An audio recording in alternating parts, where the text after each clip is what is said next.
اعوذ باللہ من الشیطان الرجیم، بسم اللہ الرحمن الرحیم۔ آج کی اس ویڈیو میں ہم لوگ بات کریں گے 285 آیت سورۃ البقرہ کی، جس میں ہم لوگوں نے لاسٹ میں حکمیت اللہ تعالیٰ کیا ذکر کیا تھا کہ اللہ تعالیٰ کہتے ہیں کہ اگر تم لوگوں کے دلوں میں جو کچھ بھی ہے، اگر تم اسے ظاہر کر دیتے ہو یا اسے چھپاتے ہو، اللہ تعالیٰ اسے جانتا ہے۔ تو آج ہم نیکسٹ جو آیت ہے اس کا ترجمہ سنیں گے۔ یہ آپ لوگ ایک دفعہ سن بھی لیں گے نا اس ویڈیو کو، تو آپ لوگ خود اس قابل ہیں کہ آپ لوگ بی ایس سی یا بی اے کے پیپرز کے اندر اگر یہ کویشچن آ جاتا ہے تو اسے آپ لوگ اٹمپٹ کر سکتے ہیں۔ اس کے بعد ویسے بھی قرآن پاک کی تعلیم کو آپ لوگ لازمی اپنے مطلب سننا شروع کریں، پڑھیں اور قرآن کو سمجھ کے پڑھنے کی کوشش کریں۔ تو چلیں آئیں شروع کرتے ہیں ہم لوگ آیت۔ اس کے اوپر ہے کہ 285 ہمارے پاس جو آیت ہے وہ ہے آمن الرسول بما انزل الیہ من ربہ والمؤمنون کل آمن باللہ وملائکتہ وکتبہ ورسلہ لا نفرق بین احد من رسلہ وقالوا سمعنا واطعنا غفرانک ربنا والیک المصیر۔ اس کا جو ترجمہ ہے وہ ہے کہ اس میں صحابہ کرام رضی اللہ تعالیٰ عنہ نے جب وہ حکم آیا تھا اللہ تعالیٰ کی طرف سے تو اس کے اوپر کیا ریاکشن کیا تھا۔ اس آیت میں در حقیقت اللہ تعالیٰ نے رسول پاک صلی اللہ علیہ وسلم کی تعریف فرمائی ہے، صحابہ کرام کی تعریف فرمائی ہے، کیونکہ انہوں نے دلی محبت کے ساتھ اللہ تعالیٰ کے احکام کو قبول کیا اور اس میں کسی قسم کی کوئی بھی وہ نہیں کی تھی جیسے حضرت موسیٰ علیہ السلام کی قوم نے کمنٹس کیا تھے، بلکہ اللہ تعالیٰ کے حضور اپنی عاجزی کا اظہار کیا، جس کی وجہ سے اللہ تعالیٰ کو صحابہ کرام کی ادا پسند آئی اور اس کے ساتھ ساتھ حضور پاک صلی اللہ علیہ وسلم کا ذکر مبارک بھی ہے، جس کی وجہ سے صحابہ کرام کی شان مزید بلند ہو گئی۔ مولانا شاہ اشرف علی تھانوی فرماتے ہیں کہ اس آیت میں اللہ تعالیٰ نے صحابہ کے حضور حضور پاک صلی اللہ علیہ وسلم کا ذکر کر کے یہ بات واضح کی کہ صحابہ کرام بھی حضور پاک صلی اللہ علیہ وسلم کی طرح ایماندار تھے اور ان کے ایمان حضور کے ایمان کے ساتھ ملے ہوئے تھے۔ اگرچہ پیغمبر کا ایمان اکمل درجے کا ہوتا ہے اور صحابہ کرام کا درجہ ایمان کا کامل درجے کا،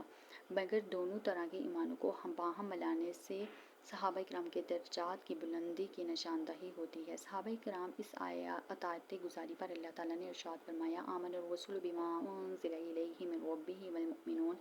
جو چیز رسول کی طرف سے اس کے رب کی طرف سے اتاری گئی رسول پاک صلی اللہ علیہ وسلم اس پر ایمان لائے اور اس کے ساتھ مومن بھی ایمان لائے۔ یہاں پر ایک بات تو یہ ثابت ہوئی کہ شریعت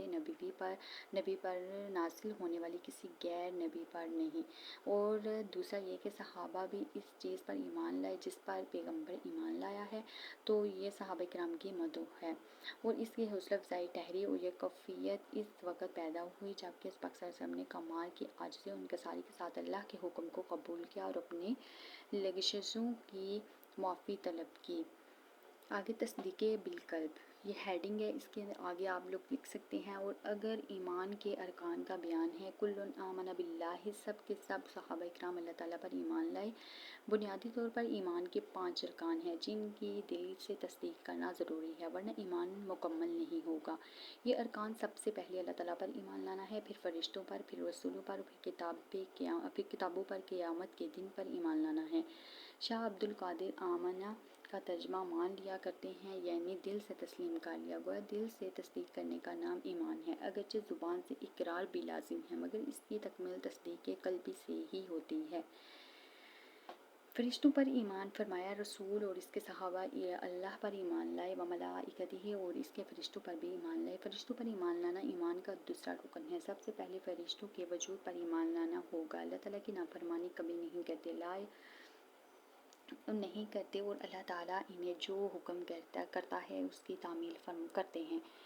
وَيَفْعَلُونَ مَا يُؤْمَرُونَ، یہ اللہ کی مقرب مخلوق ہے، اللہ تعالیٰ کا جو فیضان کائنات میں پہنچاتا ہے وہ انہیں فرشتوں کے ذریعے پہنچاتا ہے۔ فرشتوں کے بعد کے لحاظ سے دوسرے درجے کی مخلوقات جنات ہیں مگر وہ معصوم نہیں ہیں۔ بنی نوع انسان میں سے صرف انسان کی جماعت معصوم ہے، باقی کسی مخلوق کو یہ گارنٹی حاصل نہیں ہے۔ پھر رسولوں پر ایمان کے چوتھے جز کے متعلق فرمایا ورسولہ، یعنی اللہ کے تمام رسولوں پر ایمان لانا بھی ضروری ہے، اس کے بغیر ایمان مکمل نہیں ہوتا۔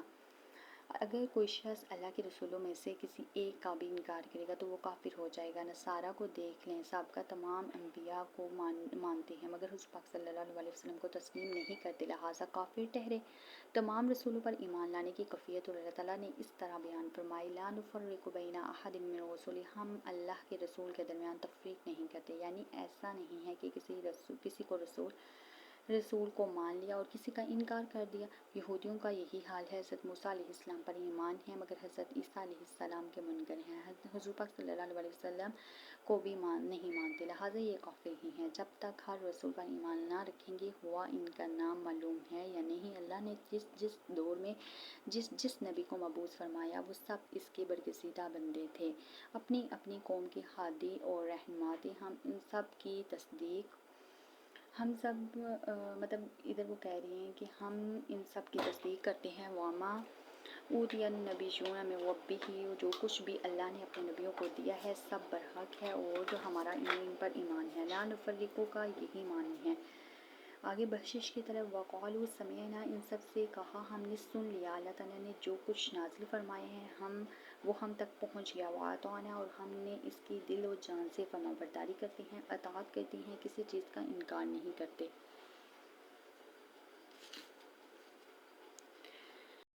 پھر اس کے بعد آ جاتا ہے قیامت پر ایمان۔ اب ایمان کے 5ویں جز کے متعلق فرمایا، وَإِلَيْكَ الْمَصِيرُ، اور تیری ہی طرف لوٹ کر جانا ہے۔ گویا یعنی قیامت پر ایمان لانا بھی ضروری ہے کہ ایک وقت آئے گا جب قیامت برپا ہوگی، پھر سب کو اللہ تعالیٰ کی عدالت میں حاضر ہو کر اپنے اپنے اعمال کی جواب دہی کرنا ہے، اس کے بغیر بھی انسان کا ایمان مکمل نہیں ہوتا۔ گویا ایمان کے 5ویں جز ہوں گے توحید، رسالت، ملائکہ، کتب اور قیامت کا دن۔ دوسرے مقام پر فرمایا، وَبِالْآخِرَةِ هُمْ يُوقِنُونَ، وہ آخرت کے دن پر ایمان رکھتے ہیں، وہ اس جہاں کا آخری دن ہوگا، اس کے بعد دوسرے جہان کے ایام شروع ہو جائیں گے اور اس کی نوعیت الگ ہوگی، لہٰذا آخرت کے دن لاسٹ ڈے پر ایمان لانا بھی ضروری ہے کہ وہ دن آنے والا ہے جب حساب کتاب ہوگا اور اس کے نتیجے میں جزا یا سزا اور جنت یا دوزخ کی منزل برحق ہے۔ جب انسان کو مکلف بنایا گیا ہے تو پھر اس کے لیے جزا و سزا کا بھی ہونا لازمی ہے، اس کی تصدیق ضروری ہے ورنہ آدمی کافر ہو جائے گا۔ یہ وہی اجزاء ایمان ہیں